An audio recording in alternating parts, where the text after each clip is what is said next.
Hey friends, what is up? Welcome back to my channel. My name is Sarah from Pies and Prose, and as you can see, we are in a new space. If you saw my last video, I have officially moved out of my Queens, NYC apartment and into a house. So yeah, that's where I'm at right now. This is actually the office room, which I'm really excited to sort of build, develop, and have part of this channel and part of these videos. My bookshelf is very sad and empty, and there might be an echo in this video, so I apologize for that. In today's video, we are taking it back to our social media workshop tips videos. I'm really glad to bring it back. I know you love these videos a lot, and I'm bringing it back with a really good one. It is the top question that I get consistently over I don't know how many years on my Instagram account, and that is how I've created, how I've developed and maintained my aesthetic on my Instagram account. You can take my experience and use it as a guide if it's helpful for you, and so that's why I'm calling it part of our workshop series. So the first thing that I did when creating my aesthetic was go on to Instagram and just explore the different kinds of aesthetics that were already established on the platform. So I can't even tell you what year I joined Instagram. It might be the 2016 or 17 range, I don't know. But I wanted to start my Instagram formally as like a bookstagram account, and so I started searching those hashtags on Instagram, just getting a feel for what people were already posting.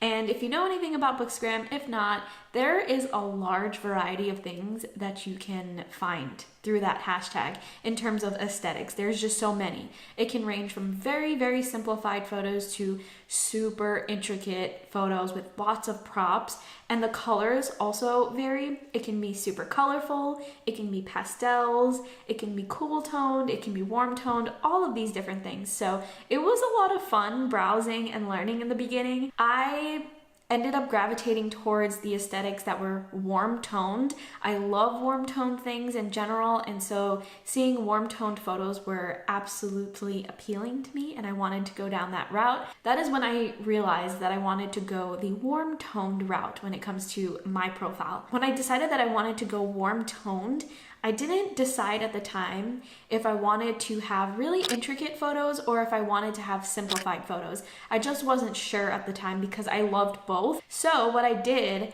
was I jotted down the different things that I would need to succeed in creating an aesthetic. So you could think of it as like a formula. I created a formula for myself.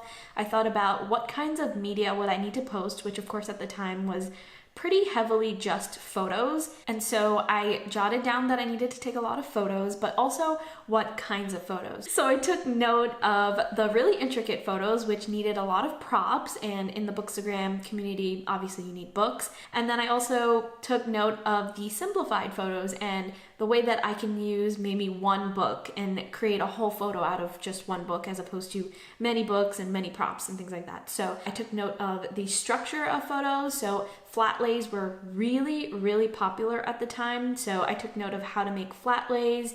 I took note of shelfies, which is like just, you know, pictures of your shelf and other things like that. So just sort of setting myself up so that I knew exactly what kinds of photos and what I would need to take those photos before I even got started. I even use this formula to this day. It helps with maintenance so that I know exactly what kind of photo I need to take. The next thing that I did after gathering all of that information and research, if you will, I started experimenting, and I experimented a lot, and I still experiment, and I highly encourage experimenting all the time. I experimented with the different kinds of photos. So I would take warm toned photos all the time. I experimented with the intricate photos, the flat lays, the prop heavy photos, and then I experimented with the simplified photos, and I noticed that I am not good at those prop heavy photos. I suck at it. I am so not good at it, and I wasn't really enjoying my experience when I would take photos with a lot of props. I just knew that I wasn't good at it, and so it would just make the process miserable for me. And that's when I stopped experimenting with the highly intricate and detailed photos and flat lays, and instead went the more simplified route, the minimalistic route.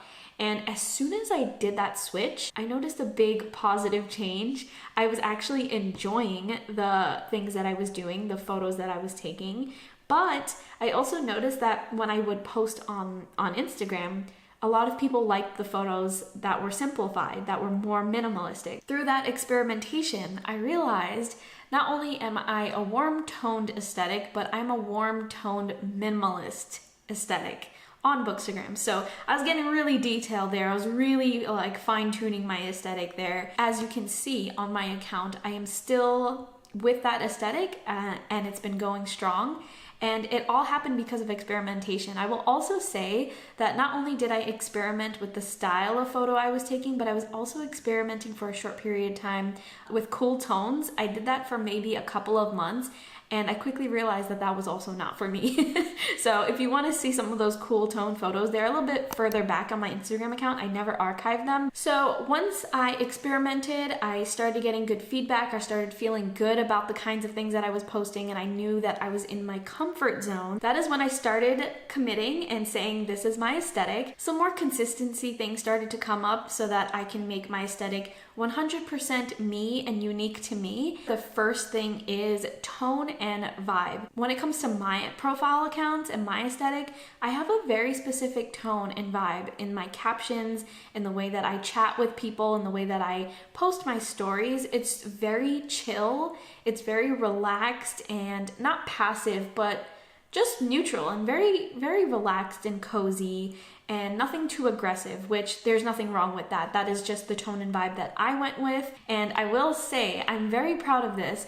A lot of people on my social media accounts and in real life have told me that they already know when I post something. They already know if they're scrolling and they stop and they read a caption that it is me, because I am quite consistent. I'm very proud of that, because that just means that I'm really consistent with my aesthetic and people just know that's Pies and Prose aesthetic. Thank you if you've ever been someone that has reached out and told me that, because I really do appreciate that. Okay, aside from tone and vibe, another really important thing for my aesthetic is a color palette. Maybe it's weird, I don't know, but it's a quirk of mine that I have a hex code. Like, you know those codes that you can copy and paste and you get a specific color? I have a specific code copied and pasted into my notes so that whenever I'm designing a blog, or if I'm making a graphic for Instagram stories, or if I'm doing anything on any of my social media platforms, I keep consistent with the color. And I just create color palettes based off of that one particular color. That is the color of my header on my blog. That is the color that you'll see very often on all of my social media platforms. So color palette is also important. This is not something that I really thought about too heavily when I was creating my aesthetic, but my profile name, Pies and Prose. I think profile names and account names are really important if you're trying to express a specific aesthetic. I think mine does. I think account names are important if you're thinking about creating an aesthetic and you want people to know exactly what they're getting into before they land on your page. Because let's be real, a lot of people click on our profile accounts based on our names. It's like the book cover of our account. I would just keep that in mind as a side tip, but it wasn't something that I thought too much about at the time when I first created my account, but luckily it has worked out in my favor. And so that's how my aesthetic went from brainstorming to developing and to actually turning it into a concrete thing and building up my consistency. Aesthetic is all about consistency, I would say. If you're going to portray a specific aesthetic and you want to exemplify your aesthetic, you can't just switch on it the next day. So I would say consistency was super important for me, and that's why I say I'm just really proud that people do reach out to me and tell me that whenever they see my post on their feed, they know that it's me. So the last thing that I'll mention in terms of my aesthetic is my personal life. I have family and friends who also reach out to me and also make note of the fact that my life is kind of aesthetic, or it seems aesthetic. I don't know if I am actually so aesthetic in real life, but my friends and family say that I am, so I guess I am. I just feel weird saying it about myself. But what makes my personal life aesthetic is that I surround myself with things that are consistent with the things that I post online. It's not just an online presence, guys. I actually, really love taking these photos. The things in my photos are real life things. They aren't actually props that I just buy and I sit in the corner. They're actually books that I read. They're actually things that I use. So for example, I've got this gigantic water bottle right here.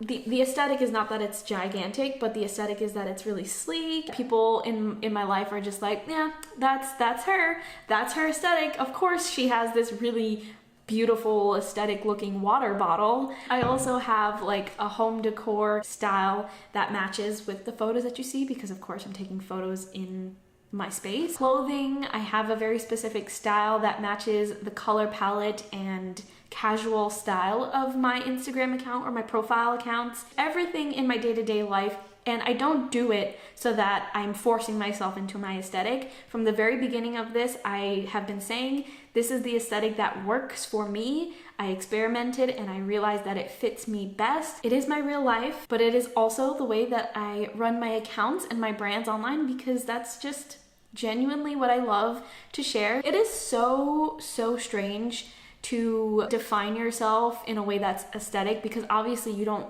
walk around and say, you know, I am neutral tone minimalist aesthetic, that is my life. Like, you don't say that. So it's kind of weird to say this to the camera, but I mean, that's the topic of this video, right? So I kind of have to say it. So that is all for this week's video. Maybe it could end up being a guide for you if you're trying to figure out your aesthetic.